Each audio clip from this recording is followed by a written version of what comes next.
Hello everyone, welcome to Adventures in Who, your local Gibby Gabby Silly Doctor Who podcast. I'm Martin. I'm Tash. And today we're going to be giving you our review for Doctor Who The Well, Series 15, Episode 3. But before we get onto that, just a very quick bit of news, not much else to do. This is mainly for UK people. Sorry, America and everywhere else, this has no prevalence to you whatsoever.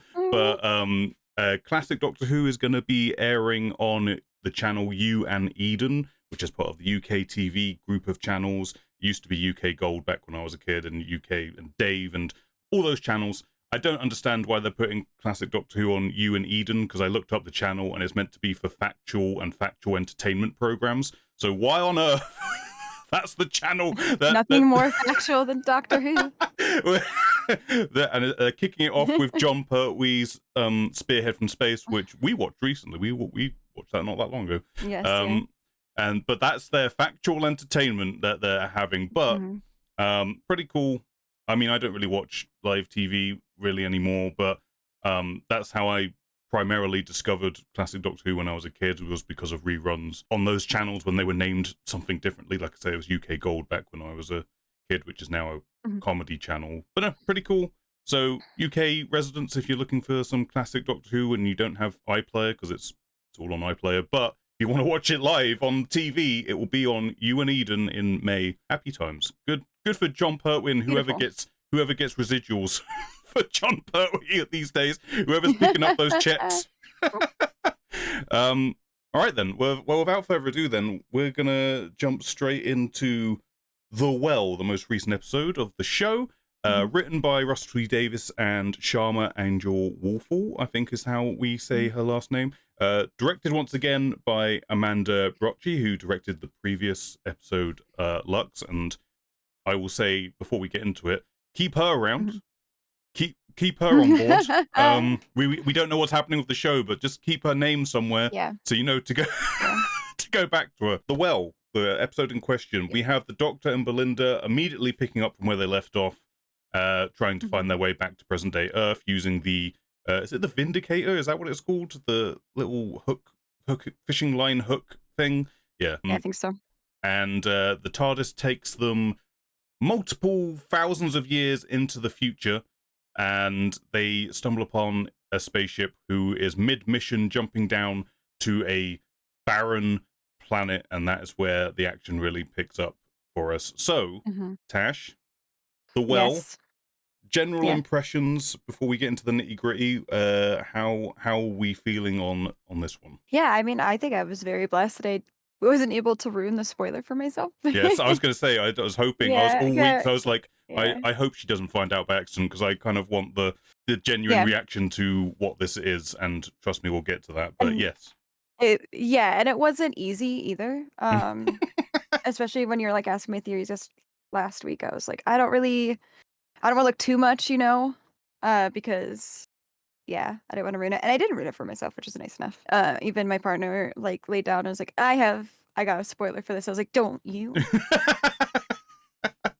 It's always the partners. I don't want it. I don't want it. I'm not interested. We're watching it right now. Like, you'll figure it out soon. And I mean, I feel like I was blissfully unaware for a hot minute.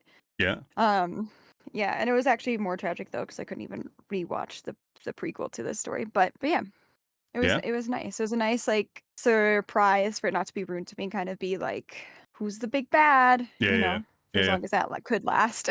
Okay, well, we'll talk a bit about that when we get to that point in the episode and what you were thinking and feeling upon that reveal. All right, just going through the episode then. So, like I say, we open up with an episode with a scene with Belinda and the Doctor immediately after Lux. I will say, I think this kind of opening pre-title sequence was probably the weakest part of the episode for me, even though I liked the fact that it was directly picking up, because it's like there's a sense of urgency to the bigger picture thing that's going on, which was kind of an issue last season, where we were skipping like months ahead with each episode, and it felt like their dynamic was suffering between Ruby and the Doctor in that, because of that.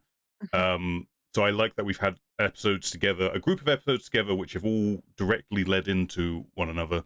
Um, Mhm. it's nice to see their relationship developing in that kind of natural way as we've been on the journey with them. So I like Yep. that. However, I do feel like the whole I mean, I just saw it as the TARDIS gifting them or just getting them the appropriate outfit for where they were going to be, which is fine. But it was all a bunch Mhm. of very convenient things that just happened very quickly to get us into what was happening. It's like, okay, they need the spacesuit. They need to be right in the middle Yeah. of this mission where they're just like, oh, I guess they're here too. So put on your helmets and jump Mhm. down to the planet. Just a bunch Yeah. of very convenient things that just stacked up all Yeah, together. just really quickly. Yeah, so I did find that it's again, I'll probably talk about it again because I'm never not going to talk about how 45 minutes isn't long enough. This is an exact reason as to why it's not long enough, because stuff like this Yeah. happens and it's like, Yep. okay, we just got to get into this. How do I quickly write this all together so we're there and we're in it straight away? And yeah, that it was a little bit weak for me, that just that kind of opening or whatever it was, like 5 minutes. Yeah, how did you feel about the pre-titles just sort of jump starting the engine and just whacking you right into it? Honestly, the wildest part for me was hearing Britney Spears. Right? Yes. I Right. was just like, "Wait a minute." Yeah, yeah. I'm so confused. Ru- Who put Britney Spears in Russell Doctor Who? Russell I, loves like it. He loves the pop music. He said he's called it aggressive before, I think, in interviews. Like he finds it really aggressive and like invading, and that's why he likes using it so much. okay. Yeah, I know. Why I not a try and make UK sense of it. pop star? So was Britney Spears. I just what a wild choice to go with. It doesn't. That was Yeah, I couldn't. I was taken out of all of it because I was like, that's Britney Spears happening here. Why? Why? "Yeah." I'm sure. Did they use Britney Spears in the first series? Was it a Spears song that they I can't used? remember Yeah, anymore. is it like the end of the world with the jukebox iPod that Oh, Cassandra was like. yeah. I'm fairly sure it was a Britney Spears song, but at that point, Britney Spears was still like In it. in Yeah. prime sort of everyone Yeah. knew Britney Spears, so it's kind of a bit of a throwback, I Yeah. guess, to use her here. Anyway, Yeah. Britney Spears and Doctor Who, Yeah. they have a history now, so I wonder if Britney Spears I knows guess that. so. Yeah. All Very right. curious. So they do a hell dive. They're hell divers now, Tash. They've Mhm. they hell dive down to the planet, and it's revealed that this planet is barren. They're here to go investigate a mining facility where it's Mhm. gone dark. They haven't heard any signals from them. They don't think there's any life signs in the Mhm. area. So this team, who are initially a little bit suspect when they first land to the Doctor and Belinda, but that psychic paper, baby, gives you that Mhm. gives you that power to fast forward and skip Yep. over that particular beat and just be like, we're Mhm. just going to get on with this. Although I did feel like, oh, I've forgotten the character's name, the leader of the team. Um, I felt like there was an element of her having kind of a knowing smile when it became very apparent that the Doctor and Belinda were kind of winging their way through, Yeah. trying to get like, yeah, we're meant to be Yeah. here. Um, Yeah. and I just feel like I maybe this is just my interpretation, but I felt like she was like, you know what, I'm going to keep these two around because I'm fascinated to see who they are and why How they're this here. goes. Yeah, Yeah. because they're clearly. I couldn't tell. It's this weird thing where you could read it as she was just happy to be, because they say they're testing her and she got the right answer and she was like, "Oh, go Mhm. me!" Or if it was a smile to suggest like, "You don't know what you're talking about, do you?" Yeah, like, "You wanna be signed up for this? hmm Be my guest." Um. Actually, one thing about the opening credits that I kind of forgot to mention, sorry. Yeah. Go on. I thought it was really interesting when the doctor was talking about Belinda's parents. Mm. He was like, "I'm gonna go, like, hang out with your parents." He didn't mention Belinda at all Yeah. I'm gonna go. in that part. I'm gonna go Yeah, and see I him. was just like, "Is this foreshadowing?" I mean, with Russell, you can never tell that it'd be this tragic Yeah. sort of. He said that, and he lived up to the promise, and I guess, Yeah. Yeah. um, but yeah, that is interesting. Sorry, I just wanted to mention that. I picked No, up on it. It was just like, yeah, we'll see. there was no "with you" at the end of hmm those statements. Also, they mentioned his butt, and then I was like, "Nah, that's gonna be my focus is to see his butt in this episode." He has, I mean, that suit, it A shows off. great butt. Yeah, right. They knew It's what a they were doing. great butt. Yeah, 100%. That booty was not Oh, lying. man. God damn. Nope. No, that's a good point because they are talking about Belinda's parents like every episode, so it Mhm. does make you feel like, are we going to meet them firstly and foremost? Yeah. What's that interaction going to be? Like all of that. Like they've been brought up every single episode. So no, you're right. Mhm. It's right. It's a detail to keep tabs on. They eventually get to the facility, and the Mhm. Doctor and Belinda decide to take off the armor parts of the suits because they come in peace. And Yeah. one of the troopers gets a little aggro. The guy who's from Slow Horses, I believe the actor is also in. Yeah, he played the same sort of character in Slow Horses too, and I was just like, "This guy, I swear to God, I've he's not gonna seen get Slow gaslighted Horses, as an but asshole." like I will say, I feel like in some regards he was slightly justified as someone who doesn't know who the Doctor and Belinda is, and he's like, Mhm. we're just taking these strangers with us into a potentially life-threatening situation, and then we're just gonna start listening to them. And I mean, it Mhm. it comes to a point where he starts to lose it and becomes Yeah. like gives into his fear eventually. But to begin with, I Mhm. feel like he's, from an outsider looking in, he's kind of got a genuine point. So it didn't come Mhm. across to me his character as being just a straight up asshole. It felt like an Mhm. asshole who, okay, I can see where he's coming from his point of view on Yeah. what's happening. At least so that's good. I do like where there's that happening. Like it's not just, oh, Mhm. give it a rest, mate. Have a word with yourself. Like there, Yeah. there is an element of, okay, I can believably understand why you're like this in this scenario. But yeah, we then shortly discover our first dead body in Mhm. the facility, who's been, well, the doctor describes as completely broken. All bones have been broken, and Mhm. that leads me to sort of my first point of this episode. There's a lot of death, a lot of dead people on screen, and Yep. it's pretty grim. It's pretty grim, and I like it. Mhm. I more Mhm. Mhm. just more dead bodies on screen in Doctor Who, please. Just More set, death is what Martin wants. more death. I want there to be an All actual the death. sense of threat and peril. It never did me any harm when I when I was watching the old show, and they did not give a shit about how people Yeah. died or what they showed you in those old shows. So, um, Yep.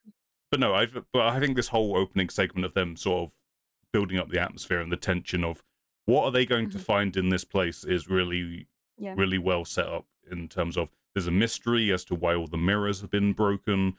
Mhm. Like why are half the people been throttled, assaulted to death, the Mhm. other half have been shot.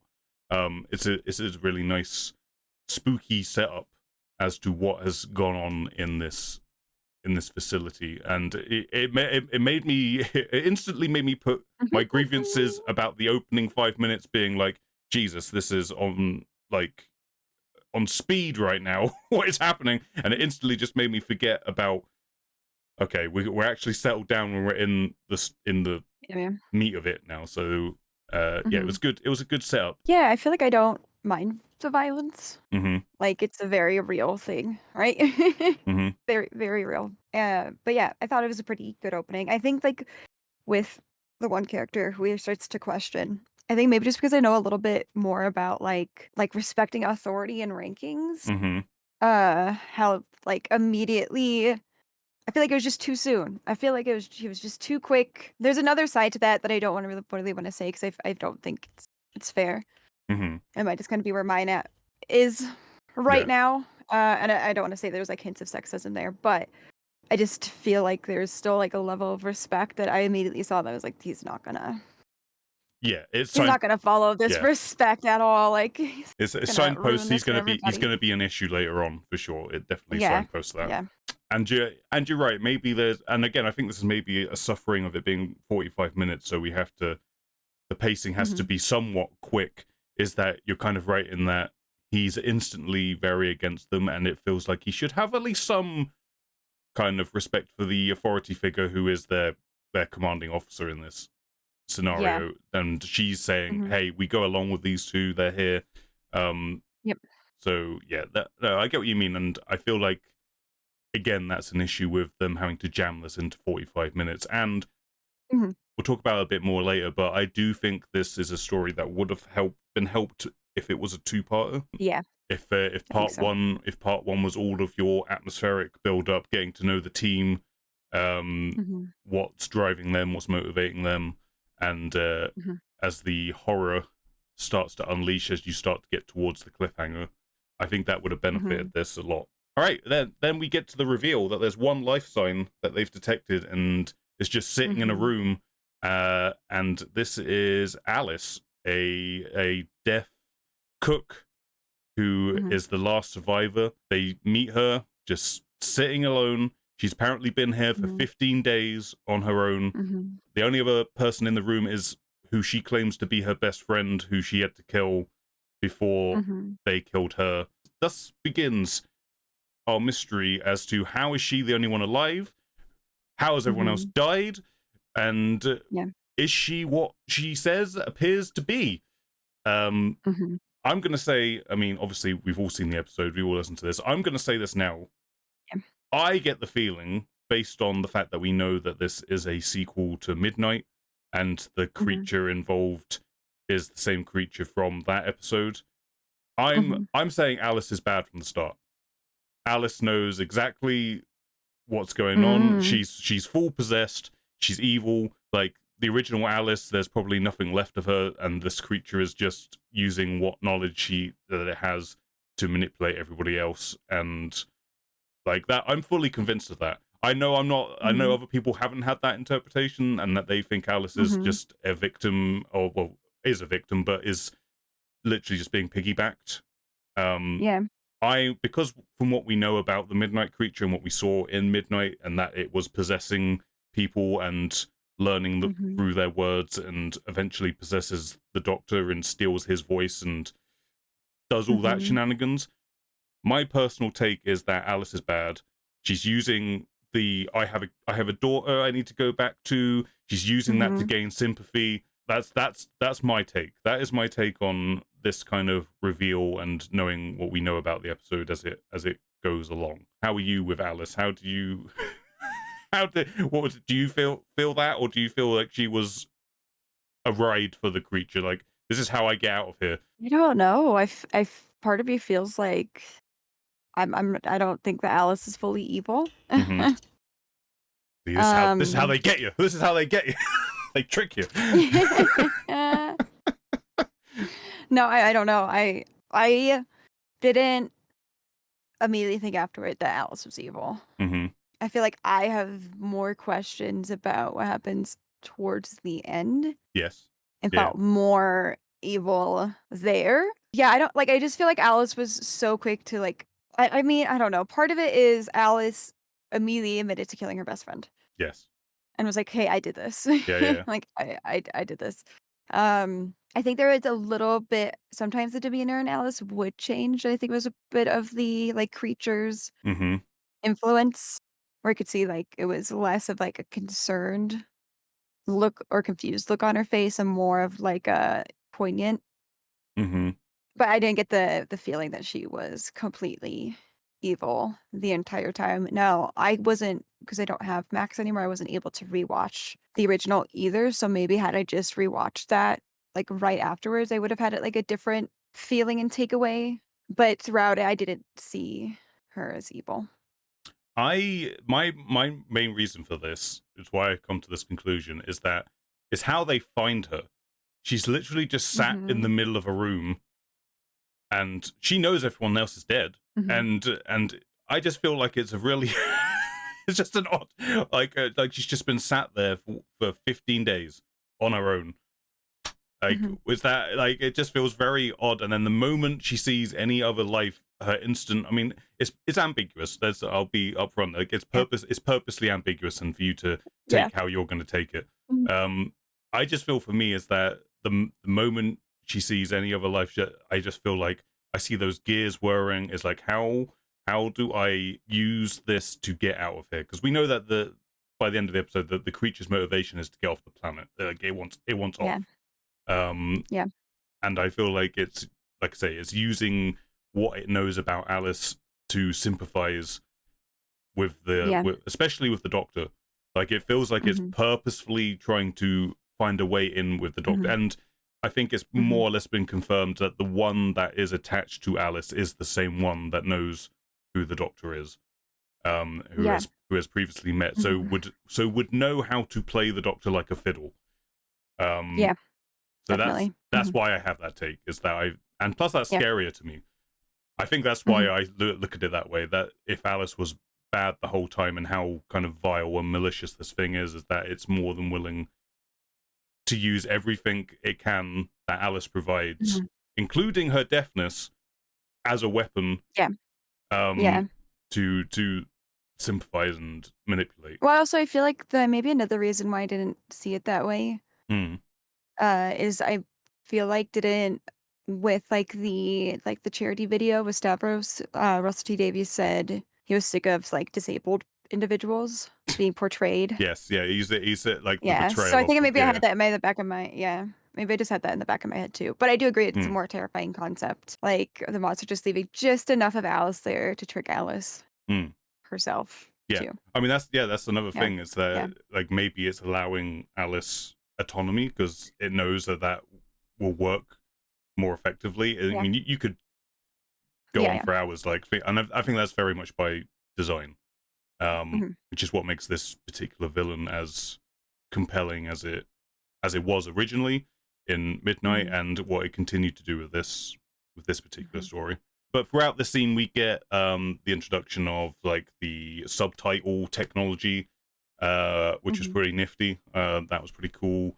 We get the Doctor doing some British Sign Language, and all of this good stuff. Shooty did great in that scene, and I must say that part of my reasoning for who and why I think of Alice is just a really good performance from, I think her name is Rose Ayling Ellis, is how you say her name. She's incredible in this because she's got so many gears going. Like, there's so many layers to what she's doing. Like, and she's just got the middle of the room to work with for the majority of her, her time on screen.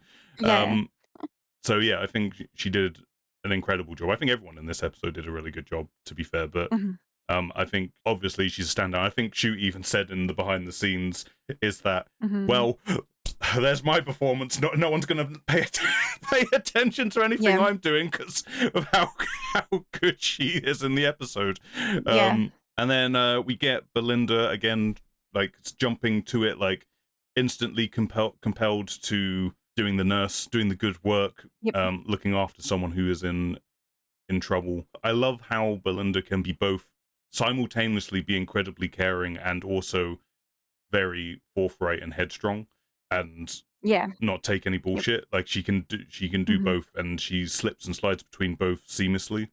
So Belinda continues to be great, and Virada Sefu doing an incredible job. Okay, so we then progress to the Doctor, the commander whose names I cannot remember, which is annoying because I definitely looked up the IMDb earlier to try and get all these names. But they head off to figure out what has happened, where the center point of all this drama has stemmed from, leaving Belinda with Alice. And then we start getting, the tension starts ramping up even more, and Doctor Who does something that it's not done in a long time, and I would argue hasn't done to this level ever, really. I mean, I guess there's an argument for Blink, but like full on, like, we're going to scare the shit out of you jump scares. I mean, I know there's a lot of debate happening about whether any kids are actually watching this show right now. But if there are kids watching this as it airs, I can foresee nightmares for for 6 and 7-year-olds who might be watching this, and maybe some disgruntled parents being like, "Oh my god, they're not gonna sleep.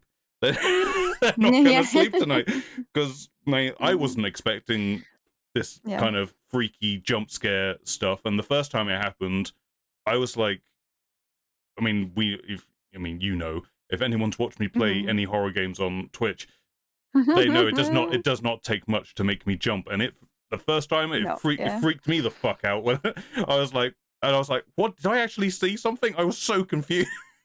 I was like, what just happened? And there was a lot like loud, sharp noise. Yeah, it just it stirred me up.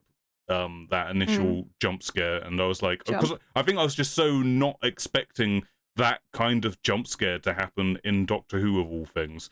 Like, I didn't think Yeah. that's somewhere they would go, which is what completely took me off guard. But I think it's not a cheap jump scare, which is something I hate, even if it still makes me jump. Yeah. And cheap It's animal deaths. right, yes, of course. Keep flying the flag. Every week we will mention the I'm going to fucking do it. I will. but no, I think the jump scares here were super effective because one, they reveal just enough of whatever this thing might look like to the point that you don't actually Mhm. know what it looks like still.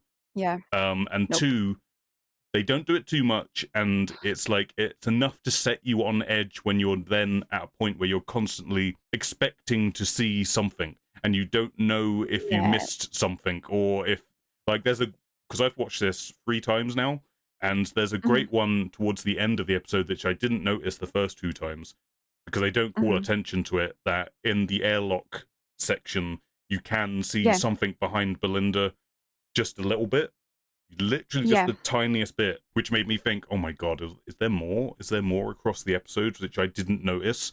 Um, so It's like the ghosts in Haunting of Hill House. Everyone went back and yes, found, like, so many ghosts. yeah, exactly. That's Yeah. I kind of feel like that is the intention that they were Yeah. going for, and really super effective as far as I'm concerned. Mhm. How did you feel about jump scares? Yeah, I thought they're good. I think it's a really good way to, like, keep you on your toes. Mm-hmm. I think I'm gonna make a comparison here, but and it's something that we both love, but it felt, like, very alien-esque at moments where you're, Mm-hmm. like, trying to just see, like, tiny things, even, like, when I mean, I won't go too much into it, but even when there's points where they're like, "Do you see the xenomorph just over there Yeah. looking, Yeah. about to prey on you?" So it gave me kind of those vibes of, like, you're, like, now kind of more tuned in to pay attention to be like, "Oh, shit, did I miss something?" You Mm-hmm. know? No, yeah. It's a really good way to make sure everyone's off their phones and paying attention Yeah. I mean and that invested.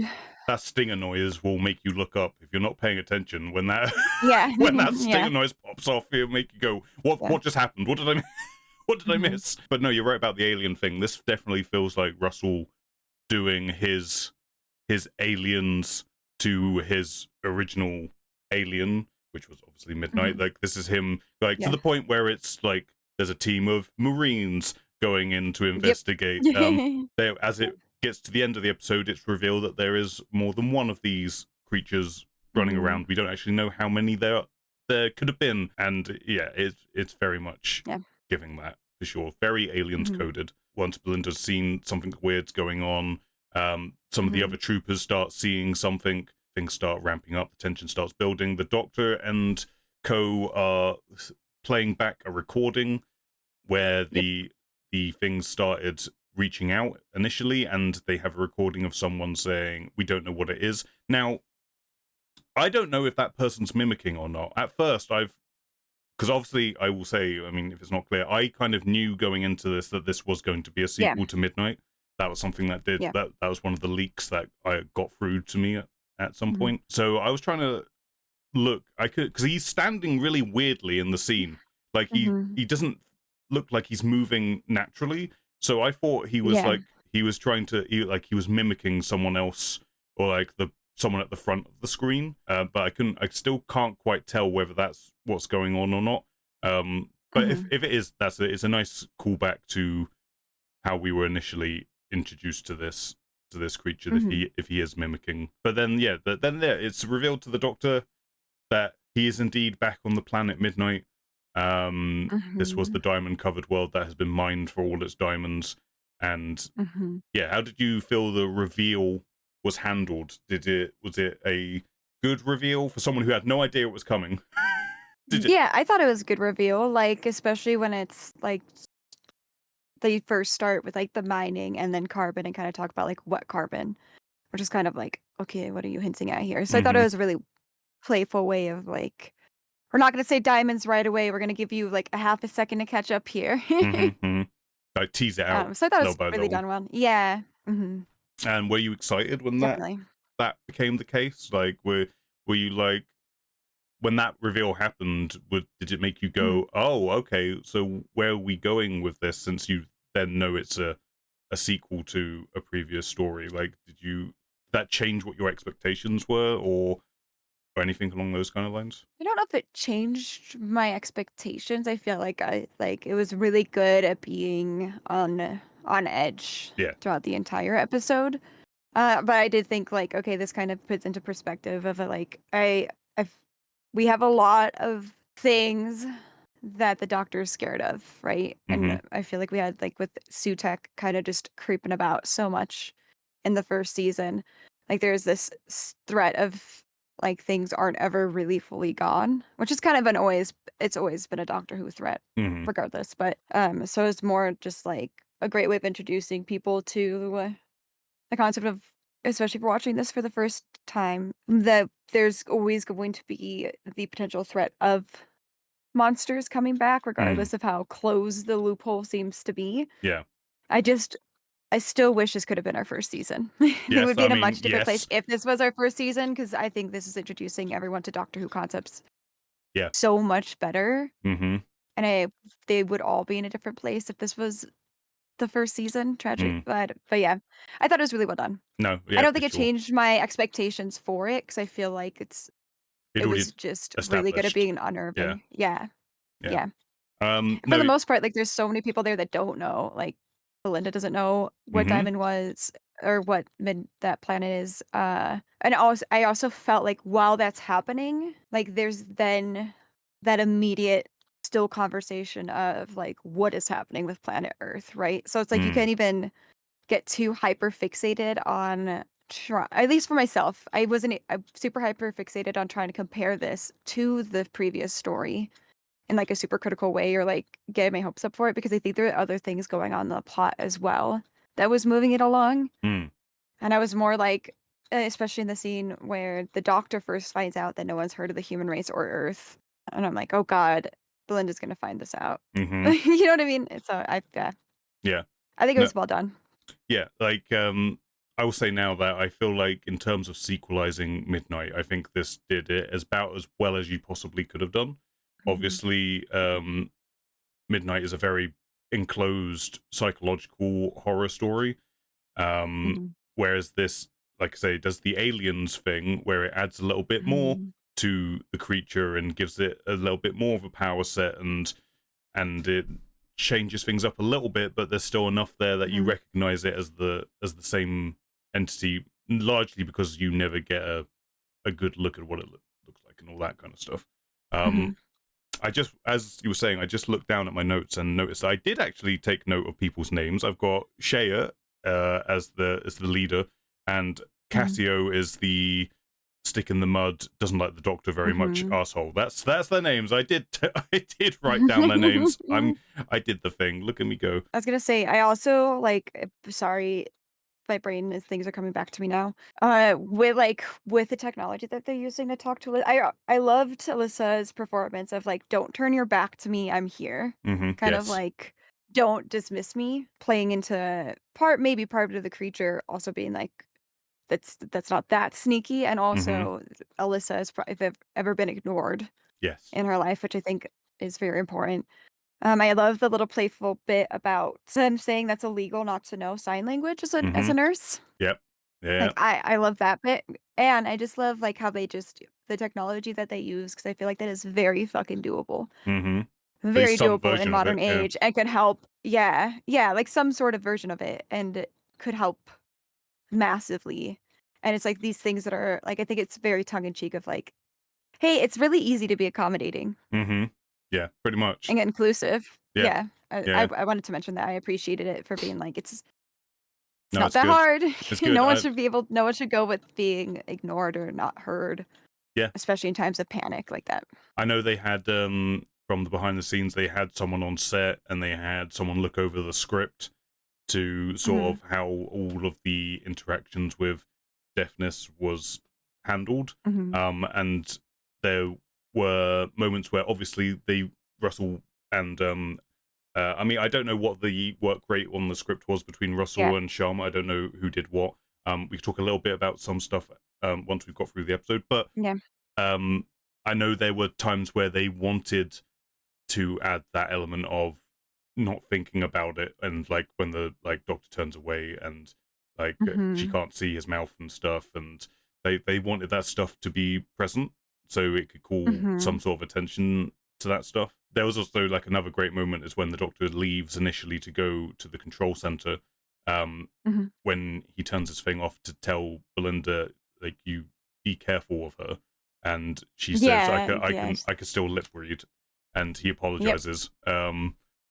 Yeah. But at the same time, you get where he's coming Yeah. from. It's like we No, for sure. like like Yeah. he's it's an interesting, like, I got an interesting read.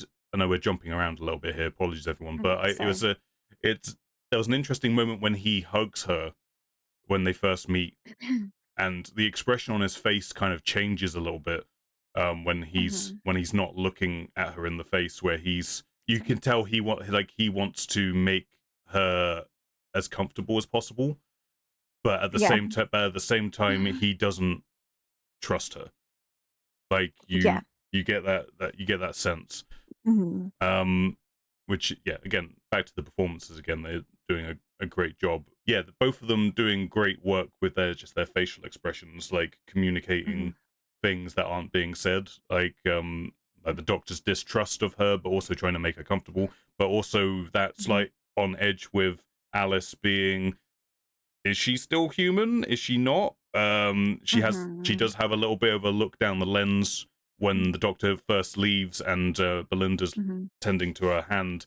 That is a little Mhm. bit on the nose of, like, what's happening, what's going through her Yeah. head right now. Yeah. Mhm. And it's ambiguous. You don't know if it's her just hiding the fact that she knows there's this thing behind her, but Behind her. she doesn't Yeah. want to tell anyone, Mhm. or is it the fact that she is fully possessed and she's just like, it's all going to plan. And like, Yeah, it's definitely. ambiguous.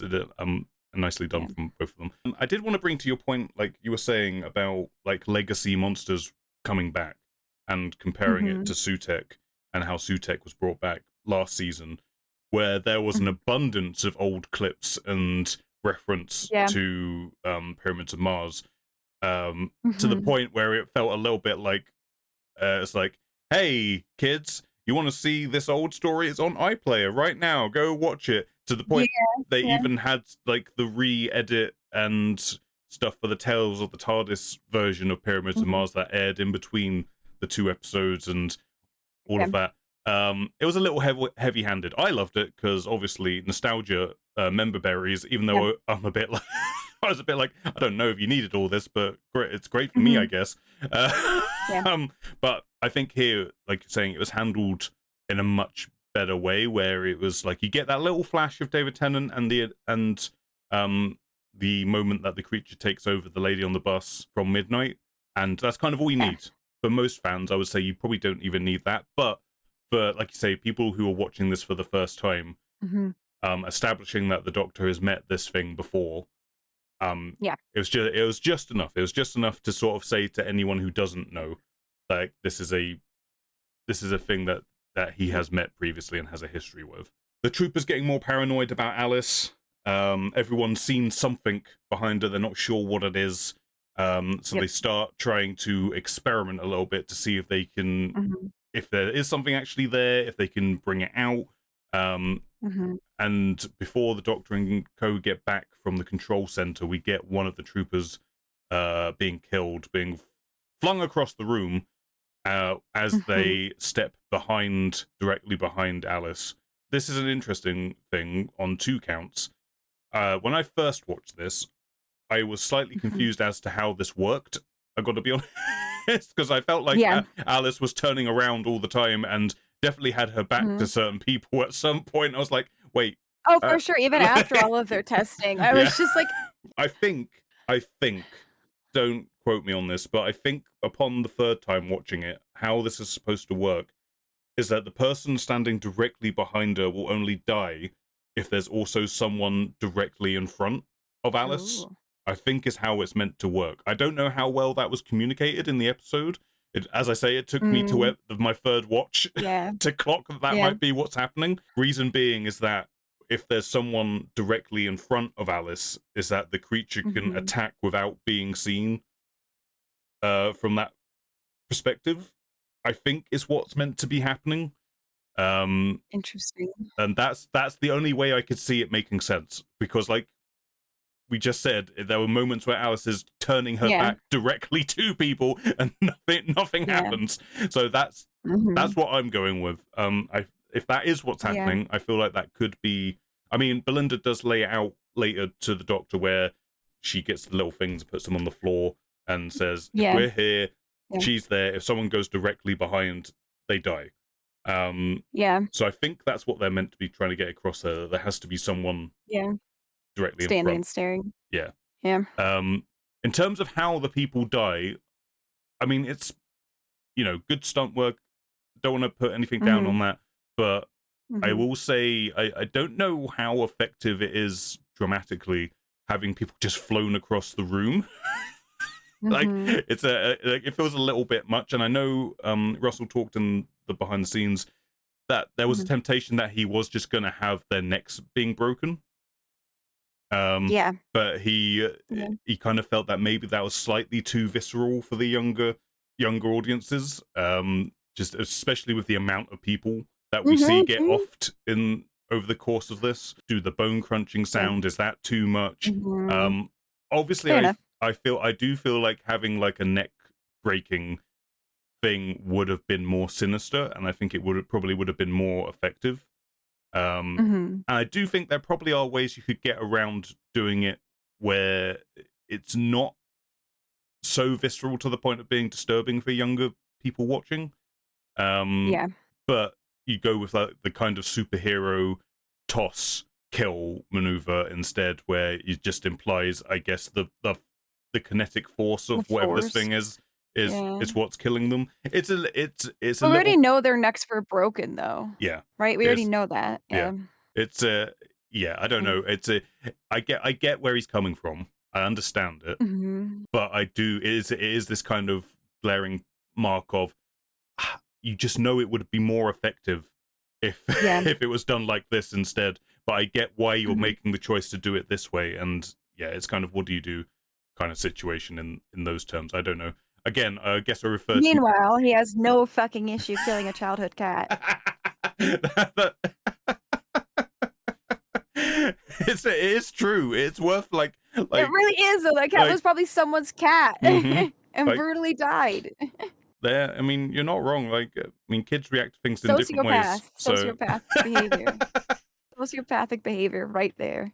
obviously, we haven't quite got to the point where Cassio decides I'm taking charge and we're going to bring this thing out, and I'm just going to walk in a circle, and everyone who gets in the way, This is gonna it's die gonna with it's me. it's gonna Yeah. get murdered in the process. But in terms of just how this creature is killing people, do you feel it was good enough, or do you think there's probably a better way they could have handled the murderings? I did. It's tough, huh? When you think about Yeah. it. It felt slightly unrealistic to me, and it Mm, also felt like had you seen one person get thrown, I think everyone would run immediately away mm, from the back. yes. Like, immediately, right? And so I feel like part of it for me is I think it would have been much more sinister. I don't even know if neck breaking would have been the answer, Mm, but, like, something much more sinister if they died, like, silently.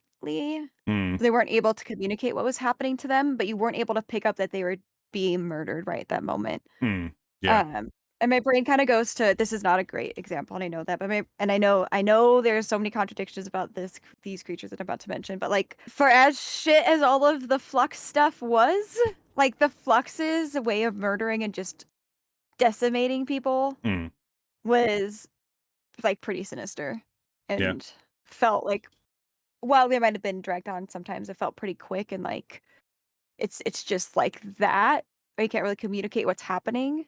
And I feel like something like that, not necessarily like the visual aspect of it, but like just something of like they don't immediately understand that the Yeah. people are dying there with them, Yeah. would have made much more sense for everyone still kind of standing around and not immediately Yes. panicking Like and it. running. I think it just would have added that much more, like, sinister, parasitic Yeah. feel to it. Like if they were dying under something that you just couldn't understand. Like there's just Yeah, they're just dying and yeah. you're like, what is happening? Why yeah, for Mhm, sure. I feel like why it's so glaring to me, the throwing around stuff, is that in an mhm. episode that feels very grounded in what it's doing in terms of Yeah, the horror it's doing, to then suddenly have mhm, people being flown around like they've just been mhm, punched by fucking the Winter Soldier or someone.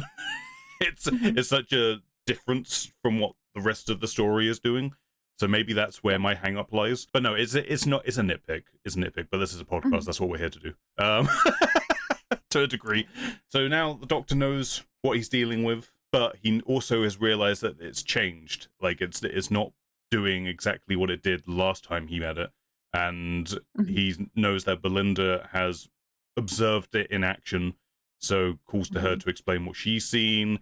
And from here we get the mhm, whole Cassio, I'm taking charge mhm. of the situation because you're Yep. trusting these strangers who we've only just met.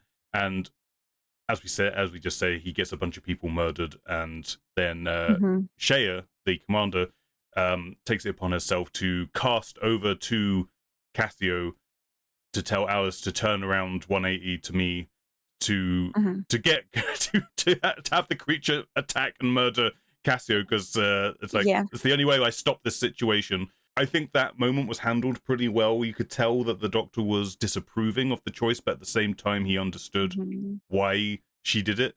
Like, Yeah. because the Doctor's the Doctor, he's always going to be like, we don't have to do this. We don't have to give in to these urges, specifically because he knows that this is exactly what this creature would try to do, to turn people against each other. Um, Mhm. but at the same time, he's like a rock and a hard place, and you can tell it in Shooty's performance where he's like, I don't know what else we could have done, but I just wish it wasn't that. Yeah. So I thought, yeah, I did think that was pretty well handled, and again, it's very I also grounded. yeah. It's very grounded for like for a show that kicked off with 1950s B movie Mhm. robots to then Yep. to then have an episode where it's like we're in a deadly situation and people are going to make snap Mhm. choices to save people or get them killed. Yeah, I think, like, you could see that it played off well. I also think based on how it was resolved the first time we saw this creature, like, there were Hmm. sacrifices. Yes, yeah, You yeah. know what I mean? Seems like Yeah. the only way to take So this thing out is someone has to die, yeah. seemingly. Yeah, so I think part of it kind of felt like there's not a happy ending here. Yeah. The only thing though, really, like, I just sure, yeah, I get like, Cassio wanted to prove them wrong, was sick and tired of it. I just, like, I don't understand the person going to second him when, like, clearly your friends just died and you saw that the thing behind is what's killed it, and, like, the other person Mm. is trying to be like, "No, listen to these people and stay on this side." I get Cassio being driven by fear and wanting to, like, do that. Part of me, though, is like was it just didn't make sense for him to keep going, I guess. But, like, I get the motive, Yeah, he's just desperate and I to guess try and showing get that get one the thing to appear. That's what he's trying to do. He's yeah. yeah. But what part of me is like how you think Alice is evil the whole time. Part of me was like, was he just also possessed and that thing was whispering in his ear I mean, we don't to know. keep driving that That's paranoia, you know? that's kind of the beauty 'Cause of it. it just felt really not correctly motivated to me. Hmm. Like, sure, you wanna see it, but you just saw someone die, Hmm. and then you're seeing more people die, and then you're still keep going. That doesn't make sense to Yeah. me. I mean, it's Like, after the very second body flies, I'd be like, "Oh, yeah. this could very much be me in a second." Maybe I should just fucking take a And second that's and stop. like what you're saying. Like, if Yeah. they were dying in a way where they Yeah. weren't being flung around everywhere, like they just Yeah, look, it would've felt more believable. they just seem like they collapse, and they're collapsing in like Mhm. quick succession in that moment, Mhm. and it's before anyone knows what to do or how to react. Yeah. Like maybe that would have worked better. Um, Yeah. but in terms of Cassio's motivation and the guy who follows him and seconds him, it's just it's a very Yeah. classic.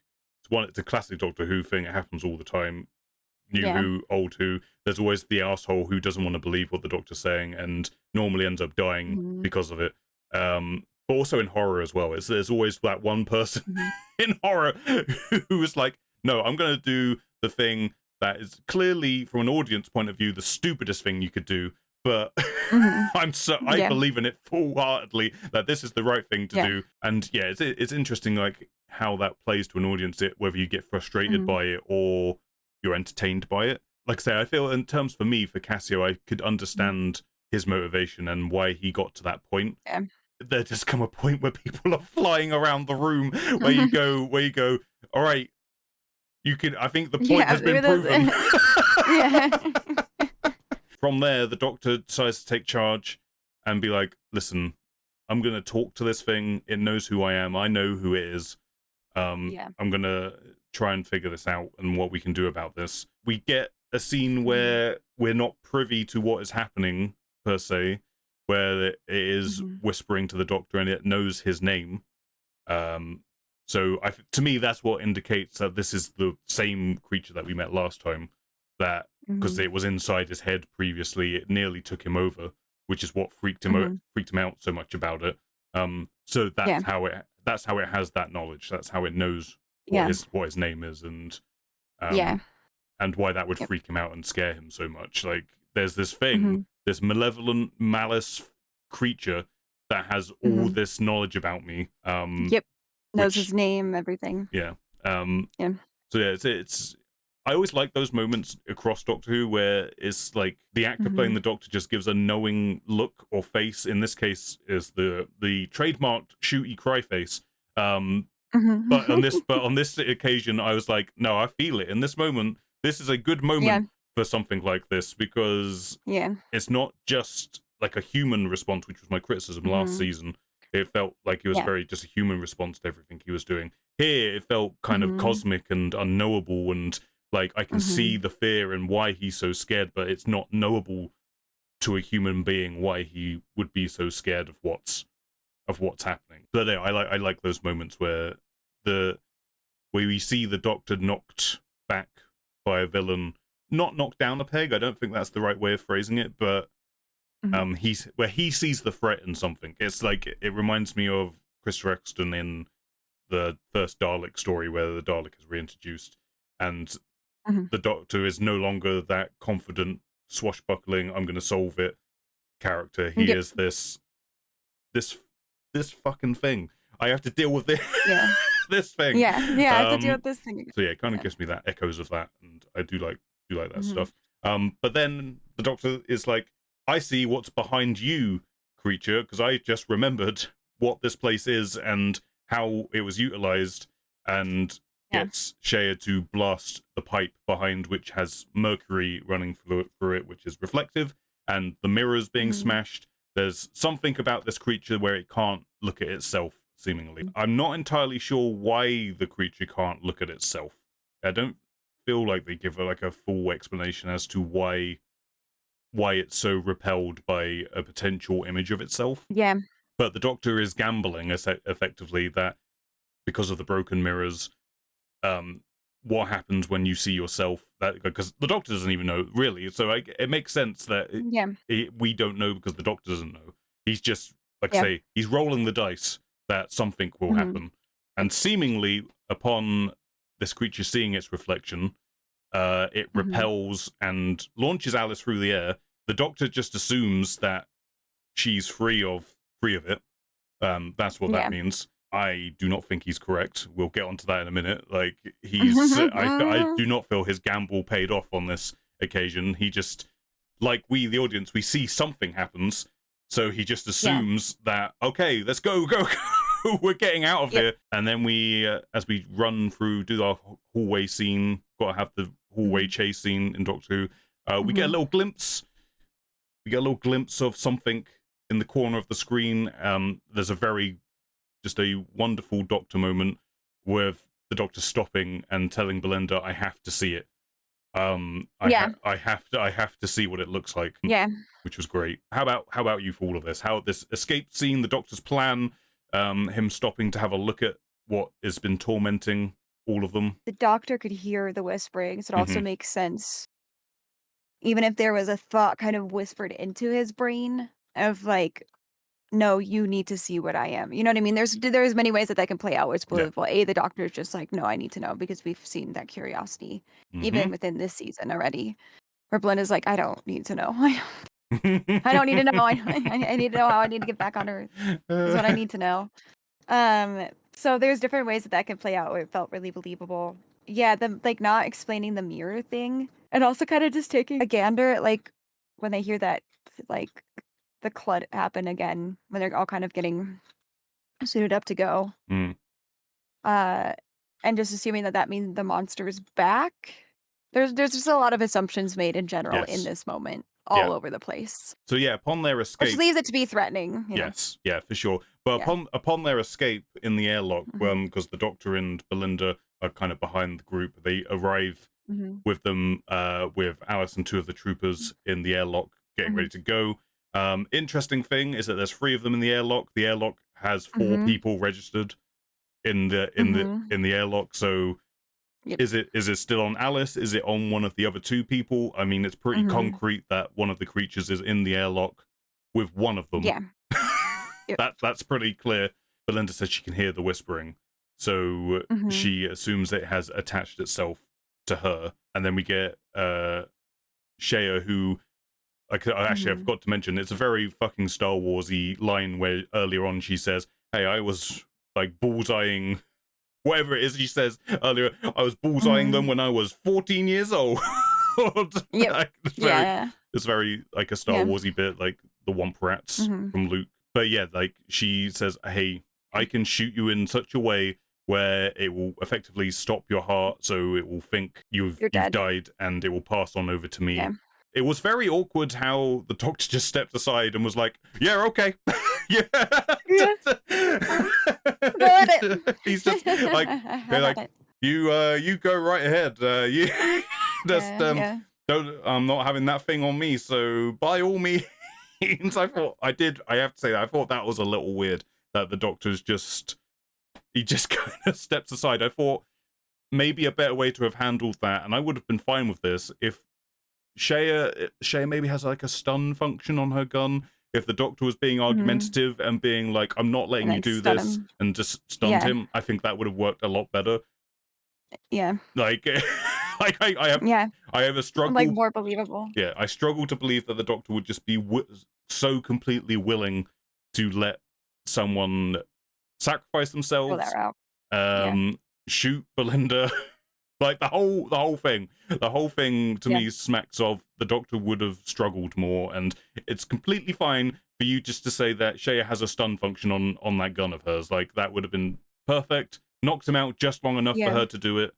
Um, and then we see that there's like a gust of wind that blows onto her Yep. face, and Hmm. I'm gonna say that there was a creature on her. I don't think whether or not it's the main one or not, or if it's a different one. But I Yeah. Yeah. I will say it's I do think she is possessed and she hears the whispers, and before it gets too far she obviously makes her sacrifice diving into the well. Yeah. um I think so as well. yeah. Because I mean, Belinda also heard the whispering. I Mhm. think in this moment, though, like them talking about that plan, like, wouldn't the monster know? Like, you're You, talking about the plan in front of that's true. said monster. However, I do think from the monster's point of view, it's we don't know how this monster works. We don't know if it's multiple different Yeah. monsters, if it's one hive Yeah. mindy kind of thing, if it's like Hmm. maybe the monster's just banking on, hey, if we can get one of us out of here, if I can distract them long enough, Yeah, for like sure. Yeah. that's maybe that's what that but no, you're right, it's worth like noting that Hmm. clearly this thing can listen to what we're saying and it's just going to let us do this. So okay.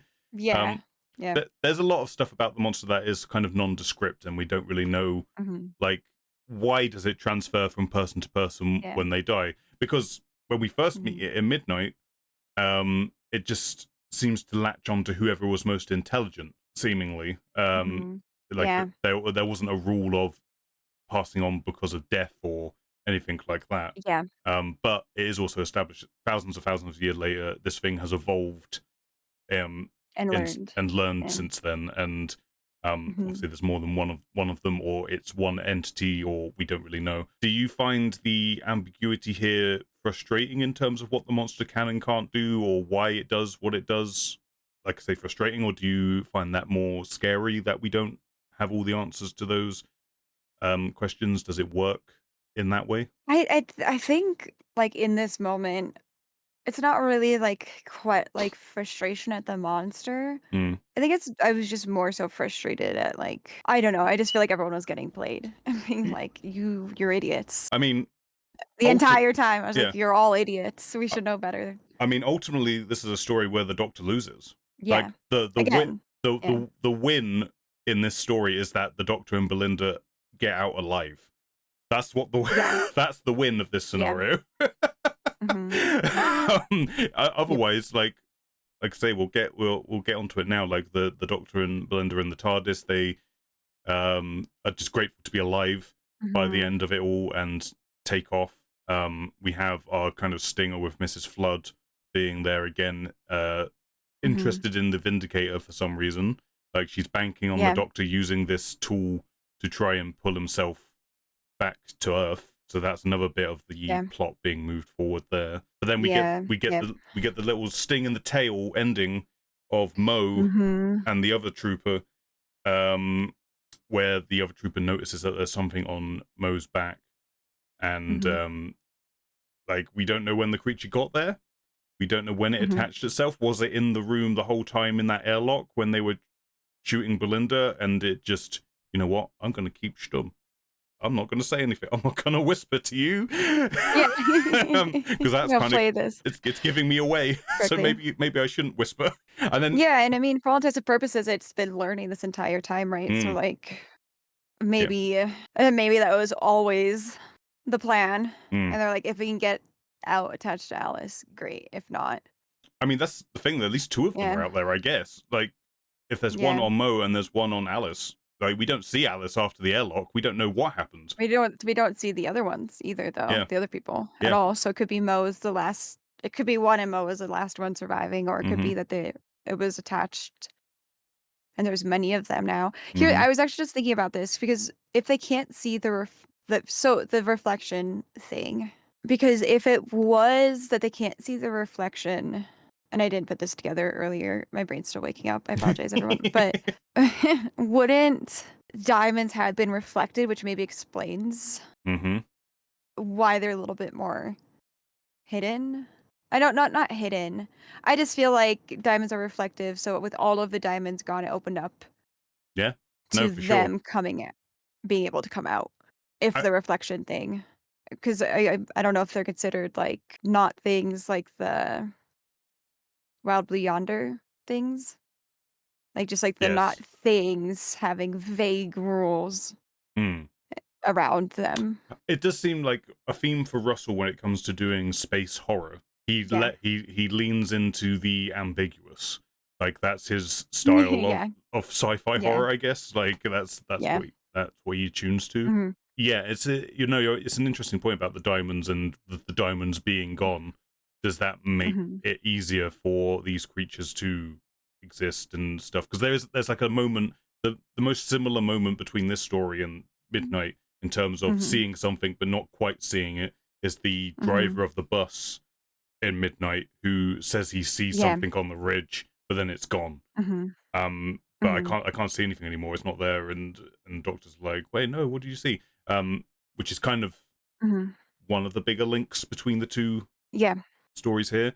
Yeah. Maybe that creature was just like it was like, I'm gonna brave it. I'm gonna go out onto the surface Yeah. and see if anyone's out there, kind of deal. And then now, as you say, Mhm. with the diamonds being gone, there's just more of them present. And for some reason, they were underground. Maybe they were all hiding underground, Mhm. while while the diamonds were on the surface. And Mhm. yeah, now they're coming out of the ground. Yeah, I will say I like the ending. I mean, it's very much a Mhm. downer because the sacrifice didn't mean Yeah, oh, for anything, sure, yeah. Yeah. ultimately, and Yeah. it's just a creepy dark ending, which feels appropriate. Mhm. I don't think you could really end a story like this on a everyone was happily ever after. Like it Yeah, would, and I think it's very fitting of how the first story went too, yes, right? Like there is no happy ending. yeah, Some things are just that evil and horrible that you can try and make the best sacrifice, but you're choosing mm-hmm, something or someone or many somethings and someone's to sacrifice, mm. both But on maybe the monster side and the human, or what? Not that they're not humans, but yeah, the protagonist side. yeah, like the midnight ends with the Doctor just emotionally scarred for life. It seems seems like Yeah, he's just like, I just like, never, we're slapping on yeah, more. I never want to Yeah, come here again. I never want to deal with that ever yeah, again. And yeah. he has to come here and deal with it again. It is interesting that Hmm. throughout the story that the creature doesn't even seem to try to take over the Doctor in this. Um, I guess that was again. This might be the issue of it only being 45 minutes to tell your story in. Hmm. I feel like if this was 2 parts, we might have got, maybe that would have been too much. I don't know. It's hard to know for sure, but you would have had more of a this creature meeting the Doctor again scene, Hmm. um, Yeah, and what that means for both of them. And but yeah. we got like a little version of that, like we were talking about earlier, where we don't really Hmm. know what's happening between them, and maybe that's enough. Maybe if you tried to do too much, it would have diluted it somehow, Yeah. and not made it as effective. But no, Hmm.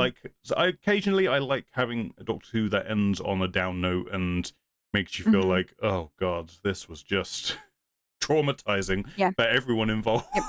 Yep. Hmm. Like the only other note I've got regards to the creature is just what the Doctor said, that in Hmm. a very chilling kind of moment where they ask the Doctor, like, you've been here before, what was this thing, why did it do what it do, and he just says he was having fun. It was just playing games and Yeah. it was having fun, and it didn't care what happened to anyone else in the process, essentially, which is great. It's so it's kind of interesting and telling that some of the best Doctor Who monsters in the new era are all the ones Hmm. that can't really be explained properly. They're kind of this unknowable force, and it's kind of what you don't see, Hmm. what makes them scary, like the Weeping Angels, like the Hmm. Not Things. Is that what they were called in the Wild Blue Yonder Yeah. episode? And Yeah. I think now not things. the Midnight, Not things or no things. the Boneless from the Peter Capaldi era, the like 2D other dimension creatures that we don't really know what they actually look like because they all mimic Yeah. and take over like Yeah. humans and objects and stuff. Despite my nitpicks of this story, Hmm. which there's a few of, and some of them are more like, I wouldn't even call them nitpicks. It's more fascinating theory, like how does this all work? What does this all mean? Which I don't really have a problem with. I get why it might be a little bit frustrating, but at the same time, Hmm. I think that's kind of the point because it puts you in the Yeah. Doctor's shoes in regards to how to deal with this Yeah. creature. Like he's just, like I say, he's just rolling the dice by the end of the episode. He's like, I'm gonna see if this works and hope and pray Hmm. that I can get people out of here alive. Yeah. One of my big hang-ups here is 45 minutes. I think this should have been 2 parts. Um, Hmm.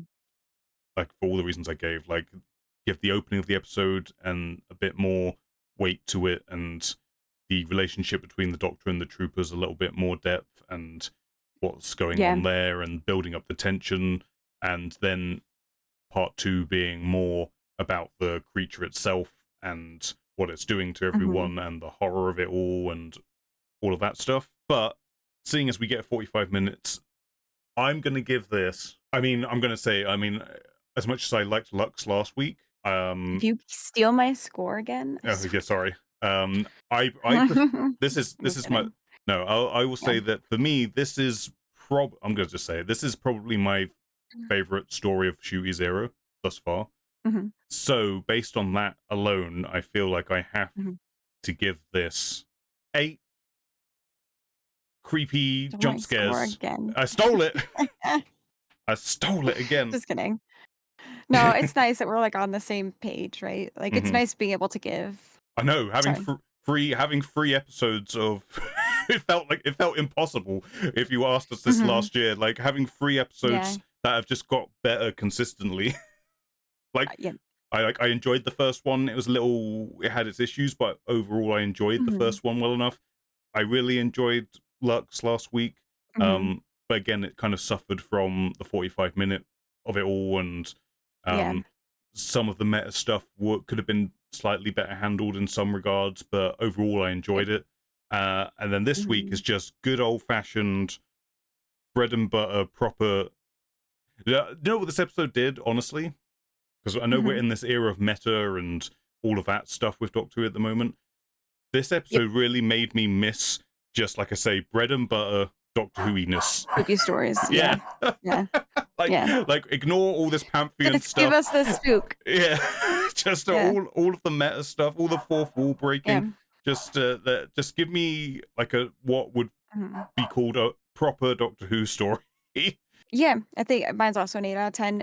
Like, part of just, like, me not fully buying into it and how the people that they're with would have acted Hmm.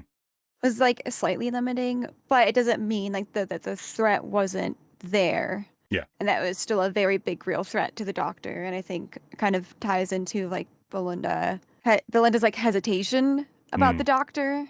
I did yeah, yeah. There's some things I noticed that we can talk about after the score, but it doesn't impact, like, the score Hmm. at all. I think a good 8 out of 10.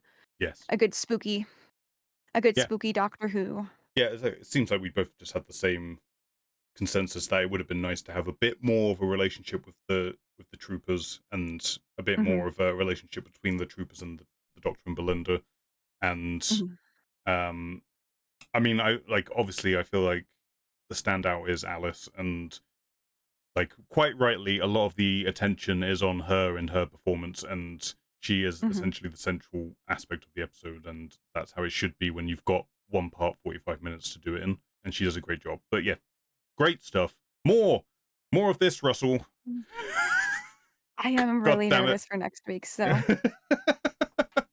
Yes, yes. I Before we talk about am nervous. next week, we should Yeah. bring up that this episode does bring up a couple of bigger plot moving forward Yes. aspects, that they do Yeah. mention to the Doctor and Belinda that they have no recognition of Earth, of humans, Mm, no mhm. idea. And like I say, we had Mrs. Flood at the end. Once again, Mhm. we've got the pensioner story arc happening again. Mhm. Yep. Second season in a row, there's a creepy Yep. pensioner lurking around the place. Yep. So yeah, that's interesting. That Earth is seemingly, Mhm. is it just present day Earth? Which is weird considering the next time episode, what we see in the trailer is like, does Earth just not exist? Did it? Is it from the 24th Well, onwards? Like, yeah. what's Is it just happening? blown up? Hmm. Yeah, because we saw all of the debris that they seemingly Missed. were not concerned Yeah, about. yeah. Like, it's like, But no, maybe Earth's just gone. yeah, I don't know. Yeah, yeah. It gives me my concern with Russell T Davies finales, in that, where are we going with this, Russell? is it is it I actually just good? I can't stop going to, like, "Show me what you got." It's just the entirety of Earth being plucked out. Yeah, for sure. But no, I will say, in terms of how that stuff was implemented into this episode, it wasn't Yeah. distracting to the point No. where it takes you out of what the episode is doing. Mhm. And it's just kind of like a little thing that's thrown into there, that if you're watching the whole season, you'll be like, Mhm. oh, interesting development. If you're not, if you're just watching this as a standalone, it still works, Yeah. as it is. Mhm. It's not too distracting. But yeah, I guess that brings us over to next time. I believe the Mhm. episode is called Lucky Day. Is that what it was? Yeah. Yeah, Lucky day. Lucky Day. I should Yeah. look that up. I have to say, this is one of the episodes that I know the least about. I'm sure there's been leaks about this episode, Mhm. but I've managed to avoid all of them. So I'm truly going into this next episode completely blind, other than what the next time trailer has given us, Yeah. which seems to be a Ruby centric episode. Uh, Mhm. Millie Gibson returning, and she's probably going to Yep. be the star of the episode. I expect that the Doctor and Belinda are going to be kind of scattered in there, Mhm. in small ways. And we've also got the introduction of seemingly Ruby's boyfriend, um, Yep. some alien creatures on the loose. The one thing I'm kind of aware of is that there is going to be a unit aspect to this, um, Yes. Yeah. and something to do with what they've got hidden in the basement. from what I understand, but that's about all I know. Hmm. Might be a fun way to have some old Doctor Who monsters appear if they've got some monsters in the basement. That's Hmm. That might be a fun way to have just some cameo monsters appear. But yeah, the bulk of it seems to Yeah. be around Ruby's boyfriend getting some alien juice on him, Yeah. Some weird which pheromones. and Ruby getting involved, and Yeah.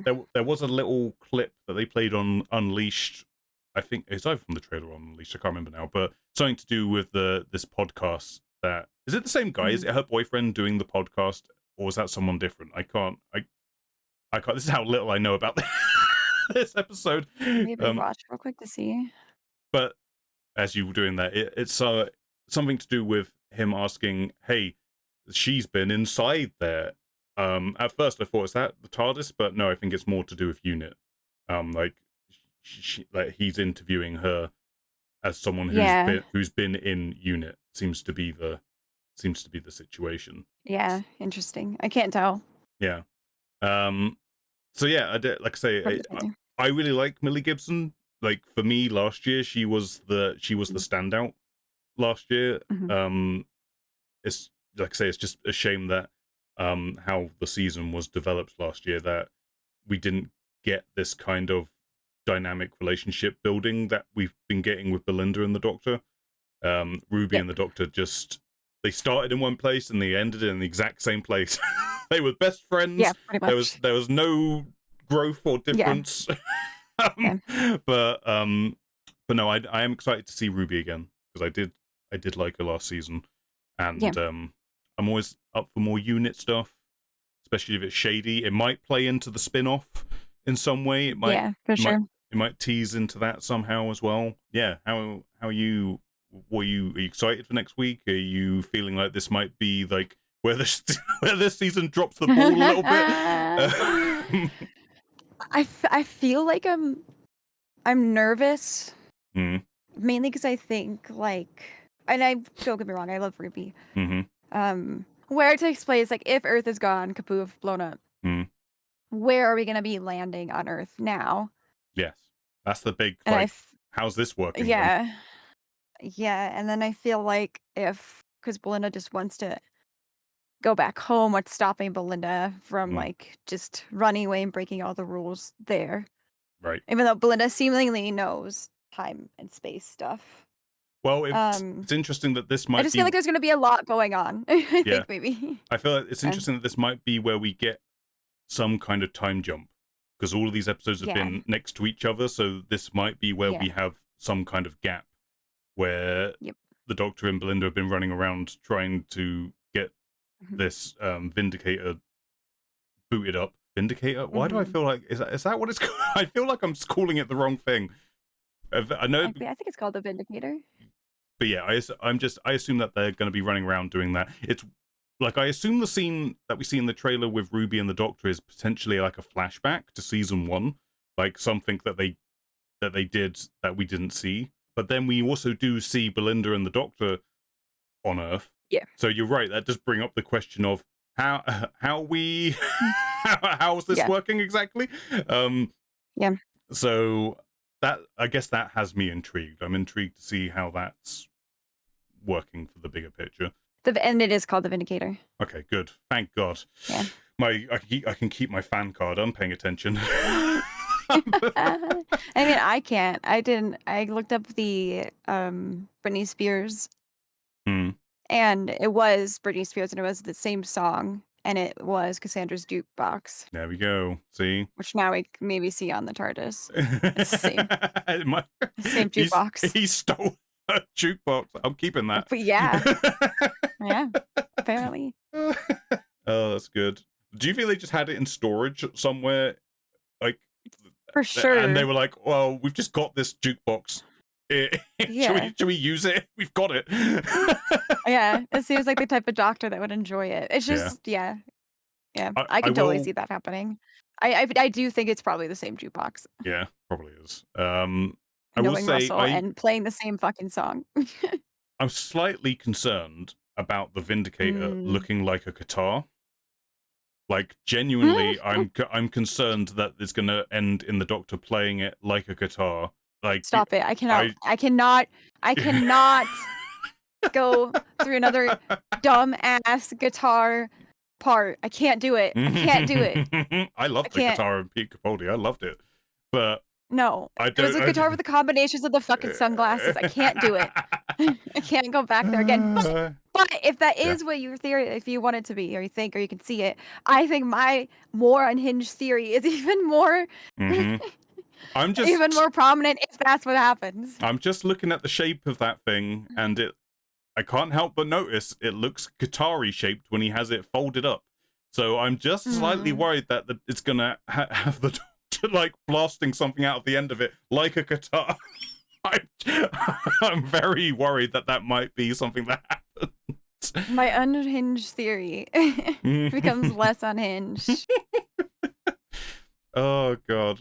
Hey, if nothing else, if it does all go to shit by the end of the season, at least we got the well out of it. At least at least we got this episode out of it, and it's funny that last week I thought we had an episode that people are going to be like, oh, there we go, there's Shooty's like iconic episode. That's going to be the one that people talk about, and it took a year and a bit to get there, and then we come out with this banger as well, where he's got 2 in a row, which I think are gonna just captivate people for years to come. And my big concern last year was that I'm really concerned that his era is just going to become kind of forgettable based on this opening season.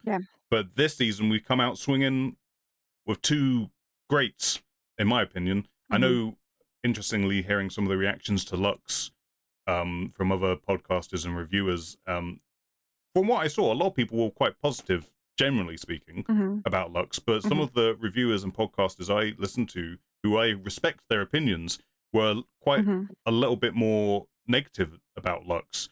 And I think primarily it was the meta stuff. I think that fair enough. the meta stuff was a little too on the nose and frustrating for them, which I can understand. I can understand, like, meta storytelling isn't for everyone.